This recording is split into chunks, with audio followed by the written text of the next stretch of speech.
Nikon has just dropped a camera that's got us scratching our heads and stroking our chins in equal measure. Is it the budget full-frame messiah we've been waiting for? Or is it just another meh, it's all right in a sea of meh, it's all rights? The line between groundbreaking bargain and should have saved a bit more has never been thinner. We're diving deep into the Nikon Z5 II to see if it's ready to redefine what budget even means in the full-frame world. Or if it's just a polite little update in a market that's already bursting at the seams. Let's get down to brass tacks and find out.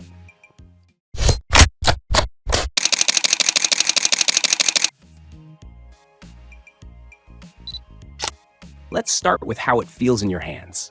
If you've held the original Z5, the Z5 II will feel like an old friend, but one who's been hitting the gym. The grip is deeper and more contoured, giving you a reassuring hold, even during extended shoots. The button placement is quintessential Nikon, but with a twist. A new customizable function button near the lens mount. Need quick access to ISO or white balance? Done. It's small changes like these that make a big difference during real-world shooting. And let's talk about that screen. Nikon finally listened to creators and gave the Z5 II a fully articulating 3.2-inch touchscreen. High angles, low angles, selfie videos, the flexibility is a game changer. Add a crisper 3.6 million dot OLED electronic viewfinder, and you'll find it hard to go back to the original Z5. The clarity and contrast are leagues ahead, making composition a joy in all lighting conditions. Under the hood, the Z5 II packs a 24.5 megapixel full-frame sensor. Yes, it's the same resolution as its predecessor, but don't let that fool you. Nikon paired it with their latest EXPEED 7 processor, and the results are impressive. Dynamic range? Excellent. You'll recover highlights and shadows effortlessly during post-processing. Low light performance? Solid. We tested it up to ISO 12800, and the results were clean, with minimal noise. For context, images at ISO 6400 on this camera look as good as those shot at ISO 3200 on the original Z5. Whether you're shooting dimly lit interiors or golden hour landscapes, the Z5 II won't let you down. If you're a hybrid shooter, pay attention.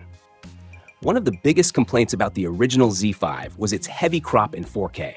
Nikon has not only addressed that, but exceeded expectations. The Z5 II now records uncropped 4K at 30 FPS and offers 4K at 60 FPS with a manageable 1.5x crop. Want smooth slow motion? You got it. There's more. 10-bit N-Log recording via HDMI for color grading enthusiasts, focus breathing compensation for cinematic focus pulls, and improved autofocus that stays locked on even in tricky conditions. These upgrades make it clear. Nikon is finally serious about video. But there's a catch. The 30-minute recording limit is still here, which feels outdated in 2025. Internal recording is capped at 8-bit, so serious videographers will want an external recorder for full 10-bit quality. Not a deal breaker for most, but worth noting. On the speed front, the Z5 II impresses. Burst shooting jumps from 4.5 fps to 30 fps with the electronic shutter, and 14 fps mechanically, perfect for action and wildlife. Autofocus has had a serious upgrade too, with eye detection that works in low light and tracking that now locks onto vehicles, animals, and more with ease. Battery life sees a slight boost with the ENEL50C battery, offering around 470 shots per charge. USB-C charging is on board, perfect for travel shooters using power banks. Connectivity gets a solid upgrade too. Faster Wi-Fi, better Bluetooth, and a much improved SnapBridge app with RAW transfers and remote control. At $1,600 to $700, the Z5 II lands in a competitive space. It's tougher than Canon's R8 and cheaper than Sony's A7C II, with dual card slots, pro-level weather sealing, and serious video upgrades. So, should you buy it? If you're into video or fast action, the Z5 II fixes nearly all the Z5's pain points. For still shooters, the gains might feel smaller, but the speed and autofocus improvements are real. Nikon's not just playing catch-up anymore. They're here to compete.